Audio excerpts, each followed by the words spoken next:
गृह मंत्री अमित शाह आज 3 दिनों के दौरे पर जम्मू कश्मीर पहुंचेंगे। अमित शाह जम्मू कश्मीर के उपराज्यपाल, आईबी के अधिकारियों, सीआरपीएफ के डीजी, आर्मी के अधिकारियों और जम्मू कश्मीर के डीजीपी के साथ बैठक कर प्रदेश के हालात का जायजा लेंगे।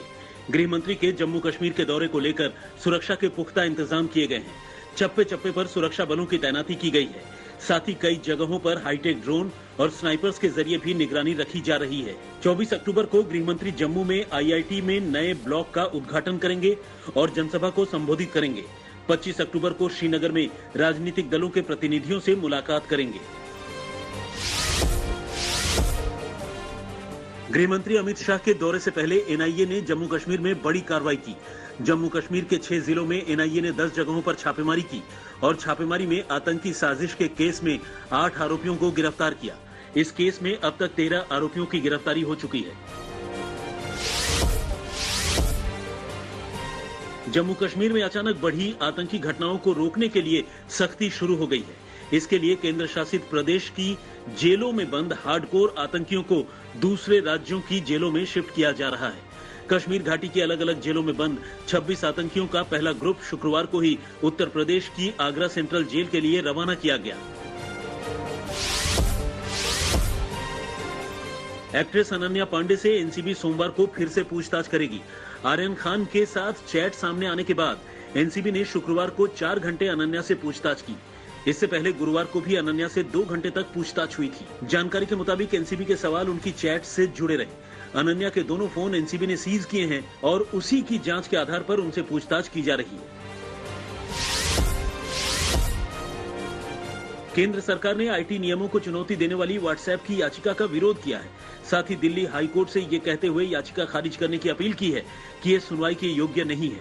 केंद्र सरकार ने कहा कि व्हाट्सएप भारतीय कानूनों की संवैधानिकता को चुनौती नहीं दे सकता क्योंकि ये एक विदेशी संस्था है और भारत में इसका कोई व्यवसाय नहीं है।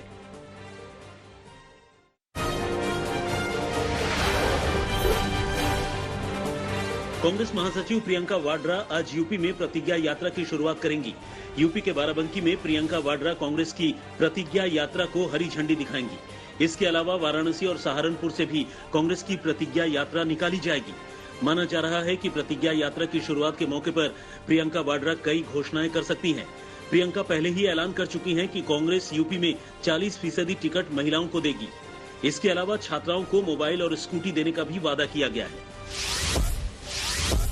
लखनऊ में आयोजित यादव जाति के सम्मेलन में यूपी के सीएम योगी आदित्यनाथ ने पिछली समाजवादी पार्टी की सरकारों पर जमकर हमला बोला।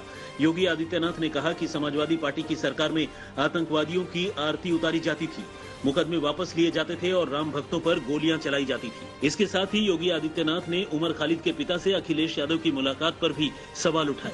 योगी आदित्यनाथ ने कहा कि भारत के टुकड़े करने की बात करने वाला समाजवादी पार्टी के अध्यक्ष से क्यों मिलने आया था।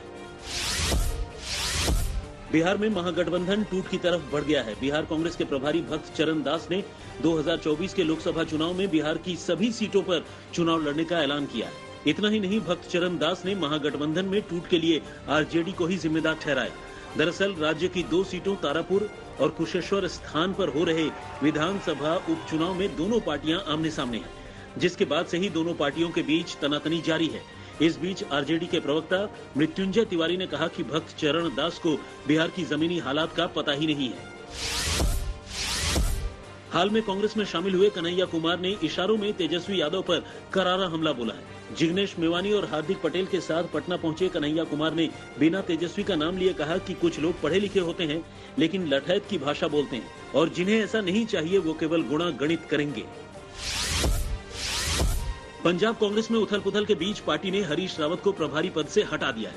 हरीश रावत की जगह राजस्थान के कैबिनेट मंत्री हरीश चौधरी को पंजाब कांग्रेस का नया प्रभारी बनाया गया है। दरअसल कुछ दिन पहले हरीश रावत ने खुद पार्टी आलाकमान से उन्हें पंजाब के प्रभारी पद से हटाने की अपील की थी।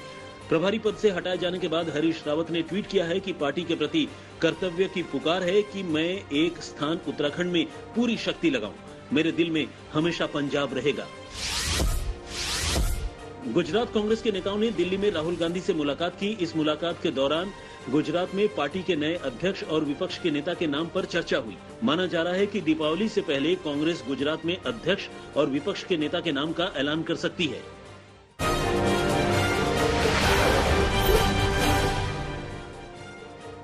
कानपुर के कारोबारी मनीष गुप्ता की हत्या के मामले में गोरखपुर जेल में बंद मुख्य आरोपी JN सिंह और अक्षय मिश्रा की न्यायिक हिरासत 14 दिन के लिए और बढ़ा दी गई है।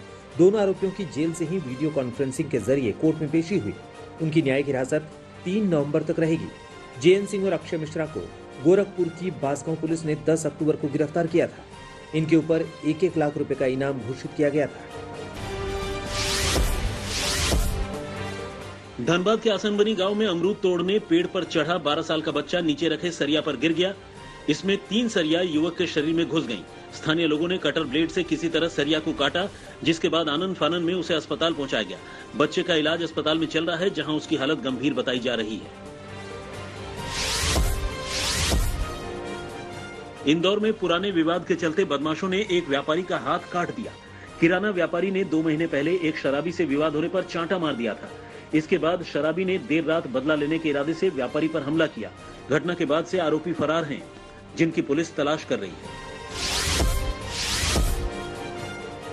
आगरा के सिकंदरा इलाके में खेत पर कब्जे से परेशान महिला ने विरोध का अनोखा तरीका अपनाया है। परेशान महिला ने खेत में गड्ढा खुदवाया और समाधि ले ली, जिसके बाद वीडियो वायरल हो गया। वायरल वीडियो के सामने आने से हड़कंप मच गया। महिला का आरोप है कि रिटायर्ड कर्नल ने उनके 2.5 बीघा खेत पर कब्जा कर लिया है, उनकी दीवार की बाउंड्री तोड़वा दी है।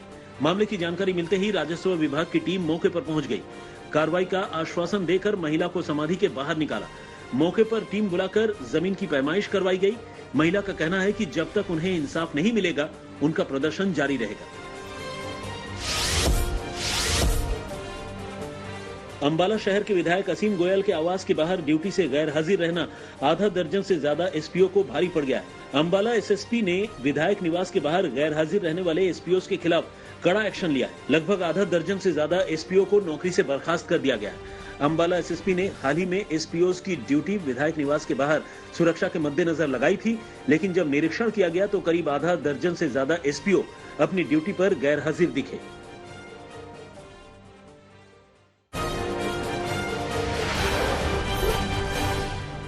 जापान के ओसाका में अचानक बत्ती गुल से यूनिवर्सिटी स्टूडियोज के थीम पार्क में मौजूद लोग फंस गए। सबसे ज्यादा मुश्किल सैकड़ों मीटर ऊपर रोलर कोस्टर में फंसे लोगों को हुई। कुछ ही देर पहले जिस रोमांचक राइड का वो हंसते हंसते मजा ले रहे थे, अचानक ही वो बुरे सपने में तब्दील हो गया और उनकी सांसें अटक गई। लंबे इंतजार के बाद भी रोलर कोस्टर की बिजली सप्लाई शुरू नहीं हुई। लंबे इंतजार के बाद इमरजेंसी टीम मौके पर पहुंची, तब जाकर एक एक कर रोलर कोस्टर में फंसे 35 लोगों को सुरक्षित बाहर निकाला गया। अच्छी बात यह रही कि इस दौरान कोई हादसा नहीं हुआ। न्यूजीलैंड के प्रधानमंत्री ने साफ कर दिया कि प्रतिबंधों से आजादी के लिए वैक्सीनेशन जरूरी है। पीएम ने कहा कि न्यूजीलैंड में जनसंख्या के 90% लोगों का वैक्सीनेशन होने पर लॉकडाउन को खत्म कर दिया जाएगा। फिलहाल लगभग 68% लोग ही पूरी तरह से वैक्सीनेटेड हैं, जबकि 86% को पहली डोज लगाई जा चुकी है। प्रधानमंत्री पर लगातार ऑकलैंड से लॉकडाउन खत्म करने का दबाव बन रहा था, जो पिछले 2 महीने से सख्त प्रतिबंधों में है। लंबे समय से लॉकडाउन को खत्म करने को लेकर प्रयास कर रहे ऑस्ट्रेलिया के मेलबर्न के लोगों को आखिरकार राहत मिल गई है। ऑस्ट्रेलियाई सरकार ने 77 दिन के लंबे लॉकडाउन के बाद प्रतिबंधों में राहत देने का ऐलान किया। अब लोग स्विमिंग पूल, कैफे और सैलून जैसे जगहों का जमकर लुत्फ उठा सकेंगे। ऑस्ट्रेलिया के लिए सबसे राहत की बात यह है कि देश में कोरोना वायरस का सबसे बुरा दौर अब खत्म हो चुका है। हालांकि विक्टोरिया राज्य में पिछले 24 घंटों में कोरोना से 16 लोगों की मौत हुई है और 2000 से ज्यादा नए मरीजों की भी पहचान हुई है। ग्रीस में अनिवार्य वैक्सीनेशन के खिलाफ आम लोगों के साथ साथ स्वास्थ्य कर्मी भी सड़कों पर उतर आए और सरकार के खिलाफ प्रदर्शन किया। सड़कों पर उतरे स्वास्थ्य कर्मियों की मांग है कि सरकार अनिवार्य वैक्सीनेशन के फैसले को वापस ले, क्योंकि ये मानवाधिकार का हनन है। दरअसल ग्रीस में लाखों की संख्या में ऐसे लोग हैं जो कोरोना वैक्सीन लगवाना ही नहीं चाहते हैं। ऐसे में यहाँ की सरकार ने कोरोना टीकाकरण अनिवार्य कर दिया है। साथ ही वैक्सीन लगवा चुके लोगों को ही बार, रेस्तरां, सिनेमाघर और मनोरंजन स्थलों पर एंट्री दी जा रही है। रूस में कोरोना की वापसी से हड़कंप मच गया है। पिछले एक हफ्ते से जहां हर दिन 1000 से ज्यादा लोगों की मौत हो रही है, वहीं 30,000 से ज्यादा लोग प्रतिदिन संक्रमित हो रहे हैं। तेजी से फैलते वायरस को रोकने के लिए रूस की सरकार ने सख्त कदम उठाने का ऐलान किया। प्रशासन ने 28 अक्टूबर से 11 दिनों के लिए restaurant, shopping mall, cinema hall और बाजार बंद करने का ऐलान किया है। इस दौरान स्कूल, कॉलेज भी बंद रहेंगे। रूस में अब तक कोरोना वायरस से कुल 2,27,000 से ज्यादा मरीजों की मौत हो चुकी है, जो कि यूरोप में सबसे ज्यादा है।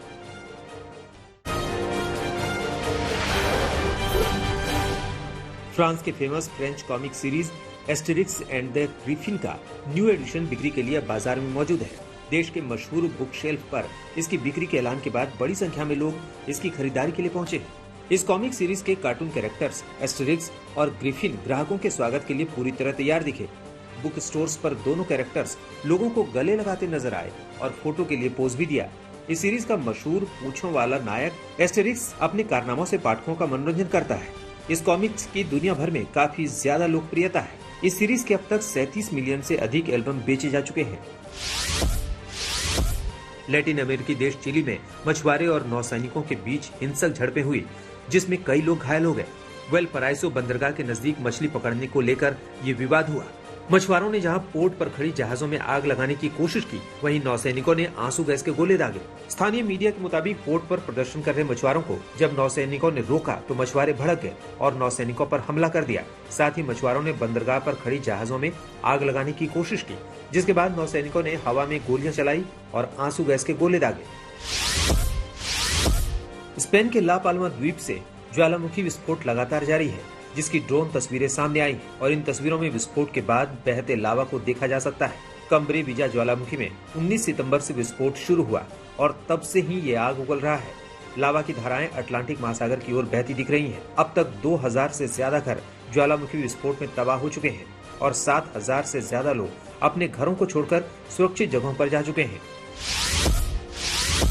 जर्मनी की राजधानी बर्लिन में जलवायु परिवर्तन के मुद्दे पर जबरदस्त विरोध प्रदर्शन हुआ। बर्लिन के मशहूर ब्रांडनबर्ग गेट के सामने हजारों की संख्या में इकट्ठा होकर पर्यावरण कार्यकर्ताओं ने सरकार के खिलाफ नाराजगी जाहिर की। जर्मनी के युवा कार्यकर्ताओं ने all together for a climate, यानी हम जलवायु के लिए एकजुट हैं, जैसे नारे भी लगाए। 31 अक्टूबर से ग्लासगो में होने वाले यूएन क्लाइमेट समिट से पहले राजधानी बर्लिन में ये विरोध प्रदर्शन महत्वपूर्ण है, क्योंकि ग्लासगो समिट जर्मनी के चांसलर के तौर पर एंजेला मर्केल का आखिरी जलवायु परिवर्तन सम्मेलन होगा।